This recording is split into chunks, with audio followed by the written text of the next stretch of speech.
Vamos a hablar esta noche acerca de la lucha contra el dolor en la medicina, ¿no? Bueno, ¿qué otra cosa es la medicina sino una lucha contra el dolor? Así que vamos a hacer un catálogo o una recorrida a través de las épocas y las culturas para ver qué es lo que hizo el hombre para que le doliera menos. Tengo aquí un machete preparado con letras muy chiquitas. Yo mandé uno desde mi casa también, con letra más grande, pero no ha llegado. Esta lucha, la lucha contra los mensajes que no llegan, no, quiero decir, la lucha de la medicina contra el dolor,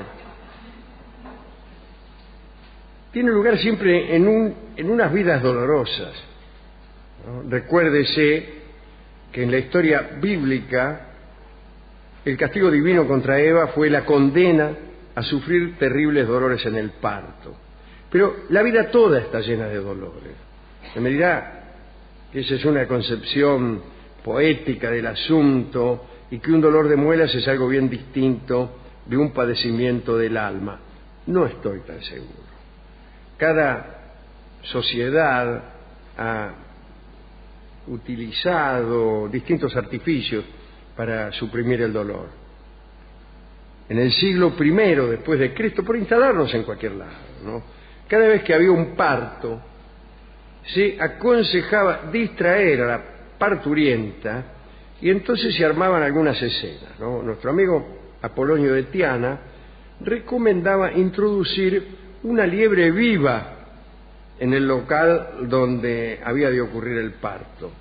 ¿Para qué? Bueno, para que la liebre corriera y diera saltos alrededor de la mujer. Plinio también hablaba de esta técnica, que consistía básicamente en entretener a la víctima del posible dolor, como si el dolor fuera una cuestión de concentración o de distracción, como si no pensar en el dolor terminara con el dolor.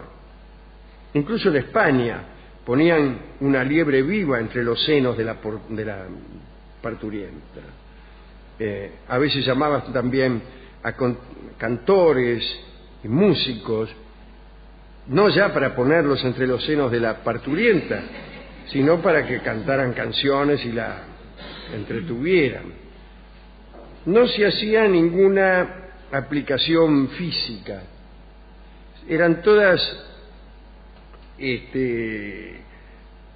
terapéuticas, casi psicológicas, para tratar el dolor, tratar de distraer la psique hacia otro foco de atención, por ejemplo, los músicos, los cantores, los actores y las liebres entre los senos. Más tarde, pero mucho más tarde, San Alberto Magno pensó para aquellos dolores una receta bastante pintoresca. Se debían tomar partes iguales de caracoles rojos y de romero. ¿Qué tal, romero? ¿Cómo está? Luego desmenuzarlos. Después había que dejarlos en una caja de plomo cerrada, rodeada de estiércol de caballo, y durante el parto se disponía toda esa porquería en el cuerpo de la mujer. Nótese que en aquella época el 30% de las mujeres fallecía de fiebres o infecciones al dar a luz, ¿no? Cifra que de ningún modo era disminuida por la aplicación de esta bosta en el cuerpo. Se usaban también durante las operaciones brazaletes mágicos, anillos, piedras, collares, todo tipo de amuletos contra el dolor, y tan generalizado estaba este uso que en el año 1600 el Concilio de Burdeos prohibió aquellas prácticas por considerarlas supersticiosas. Hablemos de las sustancias usadas para calmar el dolor.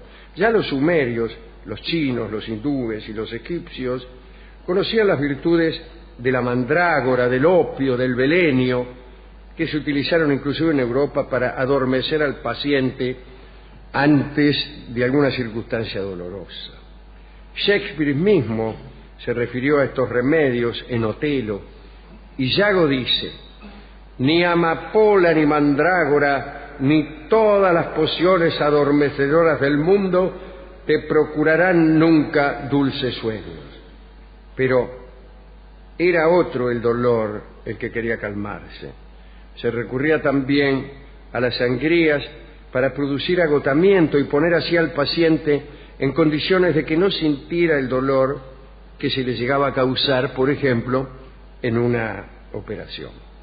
Las sangrías se hacían con sanguijuelas. Creían que si te sacaban sangre se producía una especie de sopor y uno era insensible a los dolores. Pero tanto ese remedio como otros muchos no producían mucha insensibilidad, no servían para suprimir ni siquiera los movimientos involuntarios de los músculos cuando uno le duele algo, ¿no? Cuando te están haciendo una operación, no solo se trata de que no te duela, sino de que no empieces a moverte cuando un tipo te corta, por ejemplo, el pescuezo. Bien. Quien utilizó en proporciones enormes los específicos provenientes de la amapola para evitar dolores fue nuestra amiga Josefina, la primera esposa de Napoleón, ya mucho más cerca de nuestros tiempos, ¿no? Josefina tenía la dentadura podrida y fue perdiendo sus dientes de a poco. Para que la gente no se diera cuenta de las bajas producidas en sus ejércitos dentales, la mina empezó a usar pañuelos, abanicos, se hizo una persona más circunspecta, es decir, se rió mucho menos, pero como también le dolían mucho los dientes, tomaba opio.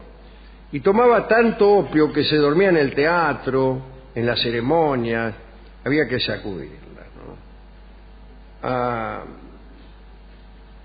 A principios del siglo XIX había un dentista americano, Horace Wells, que empezó a estudiar algunos caminos diferentes para suprimir el dolor de sus pacientes.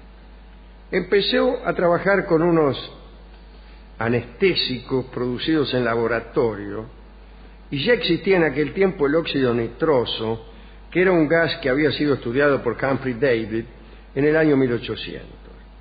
Se lo llamaba gas hilarante porque inducía una curiosa alteración. La gente se reía y se reía hasta el agotamiento. Por esa razón se lo usaba inclusive en las kermeses, en los parques de diversiones, en las ferias, las fiestas. Siempre había algunas barracas donde el público, por diversión, inhalaba aquel gas, o si no se divertía mirando lo que les pasaba a quienes lo inhalaban, ¿no? Y bueno, todos hacían toda clase de tonterías hasta que caían redondos. Un día, mientras el dentista Wells paseaba por una de esas ferias, se armó una pelea entre dos hombres que habían inhalado el gas. Uno de ellos le pegó al otro un golpe en la cabeza tremendo y el perjudicado continuó riéndose a carcajadas, o sea, no mostró sensación alguna de dolor.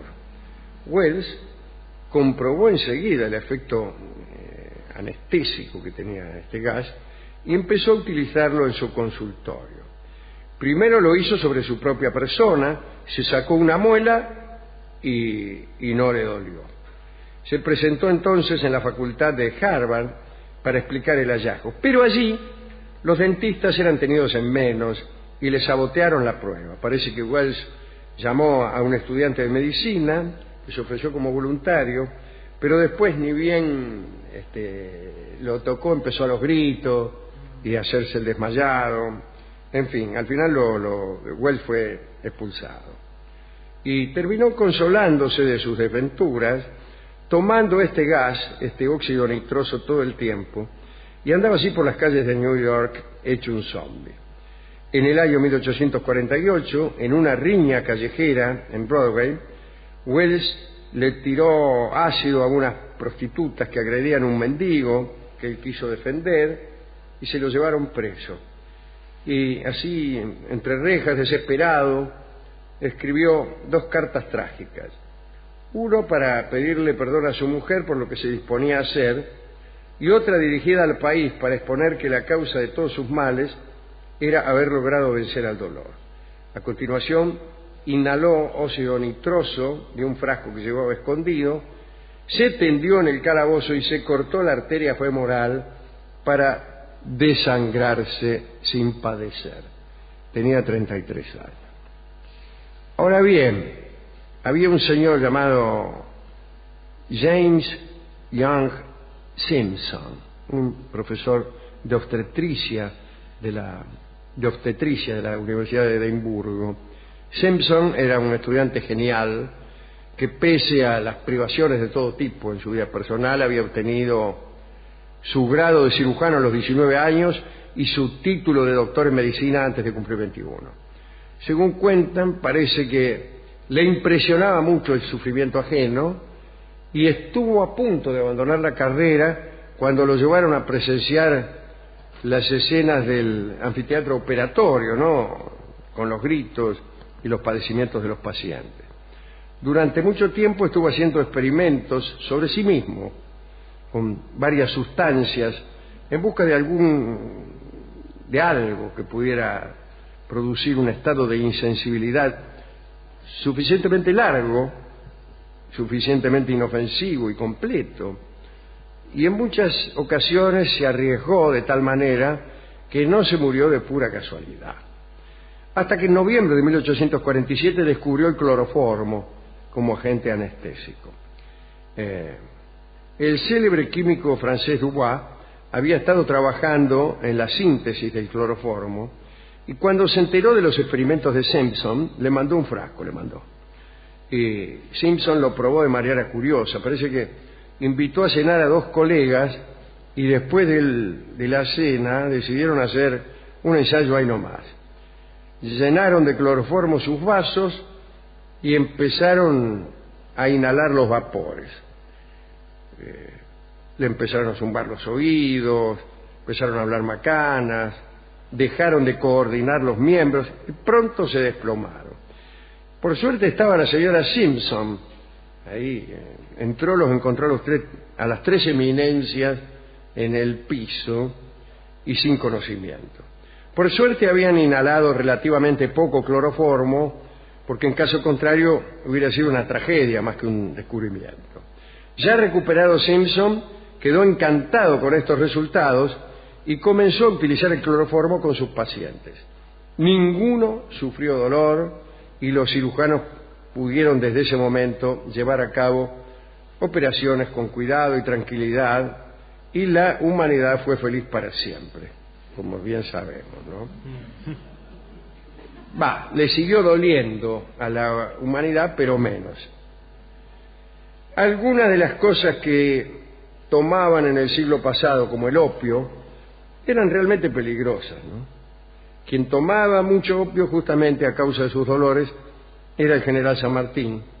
Sus enemigos aprovechaban para sindicarlo como opiómano, pero ciertamente él tenía unos padecimientos en el estómago, unas úlceras o algo por el estilo. Los dolores no cesaban y efectivamente tomaba opio. Fácil sería para un poeta decir a esta altura de la charla: ¡ay! Ojalá alguien inventara un cloroformo para los dolores del alma.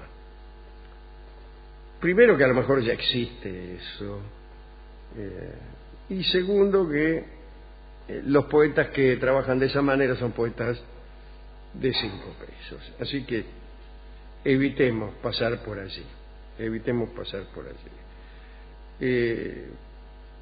Podría yo contar que tengo dolores, que bla, bla, bla, pero preferiría contar otra cosa. Hay un pequeño cuento que se llama algo así como el infierno de los infelices. La palabra no me sale, no es infelices. Y es así. Llegan unos tipos al infierno, ¿no? Entonces los meten en una pieza, los dejan ahí solos. No lo dejan ver a Dios, por supuesto, no los dejan, pero los tienen ahí. Entonces los tipos empiezan a decir que en realidad el peor de los sufrimientos es no poder ver a Dios, y después empiezan a decir que el peor infierno está en el interior de nosotros mismos y que la soledad y la angustia construyen un infierno que es 1000 veces peor que la llama y que el sufrimiento moral es peor que el físico, todo eso. Y en ese momento aparecen unos demonios y lo meten en el verdadero infierno, que son unas llamas donde los tipos se queman, y ahí comprenden cuál es el verdadero dolor. Digo, para esos que sufren por amor y dicen, estoy sufriendo tanto, nadie sabe lo que es nada como mi sufrimiento. Nada como mi sufrimiento, dice un pequeño burgués adinerado a quien lo dejó la novia. Bueno, muchachos. Bien. Hablamos el otro día, sí, eso sí, de la capacidad de perseverar en los dolores profundos, aún en los momentos de mayor diversión y risa, ¿no? ¿Se acuerda ya en Madrid? Cuando hablábamos de esos tipos que por ahí tocaban timbre y salían corriendo y andaban a las risas por ahí y se miraban y había una estrellita en el ojo de los amigos que al mirarse muertos de risa y viviendo esas pequeñas felicidades de las fiestas, decían, ¿cómo nos estamos riendo, hermano mío? Pero atención que no me olvide de nada. ¿A quién hemos de dedicar este catálogo? A mí me gusta el pobre dentista Wells, el alquímico Dubois, todos los que han luchado contra el dolor y a los que se han aguantado el dolor, ¿no? Sintiéndolo y a veces convirtiendo ese dolor en piezas de arte y de amor. Eso no está mal. Eso no está mal. Cuando se publicó la novela Las desventuras del joven Werther, que famosamente escribió Goethe y que es la historia de un muchacho que se suicida por amor, la novela se puso tan de moda que algunos infelices empezaron a suicidarse. Y Goethe se indignó porque decía que el arte consistía en lo contrario, en evitar el suicidio y convertir el dolor en una novela, y no en leer una novela para después suicidarse, ¿no? Yo creo que es una actitud de nobleza el convertir el dolor en algo que resulte en bien de los demás. Hemos ido a la discoteca y me dijo el discotecario que todas las canciones que allí había eran hijas del dolor, ya que de la felicidad y especialmente de la banal felicidad de los sentidos satisfechos poco puede sacarse. Entonces me dijo que todas las canciones que él tenía eran canciones que eran hijas del dolor. Y me recomendó esta especialmente, que evidentemente sale del dolor, más que nada por el título, ya que se llama Ay de mí. Claro. Ay de mí es una hermosa canción, una hermosa y breve canción que incluso está en alguna película y que canta ahora mismo para nosotros con un dolor que es también felicidad para los demás, para quien la recibe en forma de arte, don Ignacio Corsini. Ay de mí por Ignacio Corsini ahora mismo. Adelante.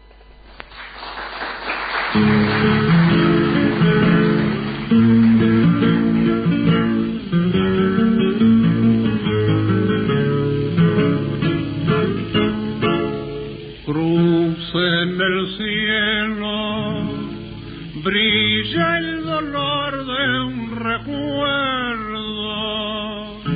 Corazón, ay de mi corazón,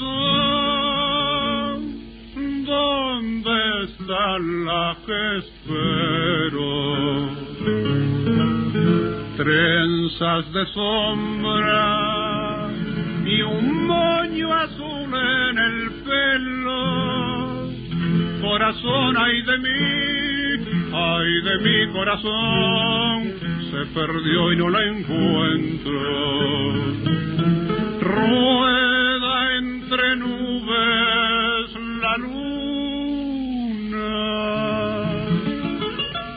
adentro de la laguna.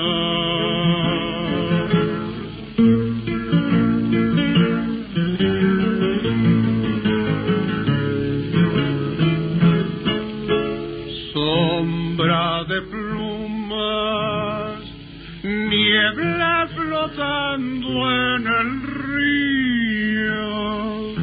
Corazón, ay de mi corazón, ser razón del olvido. Luz en mi noche, concho de amor en el frío. Corazón, ay de mi corazón, ¿dónde está su camino? Rueda entre nubes la luna, adentro de la laguna.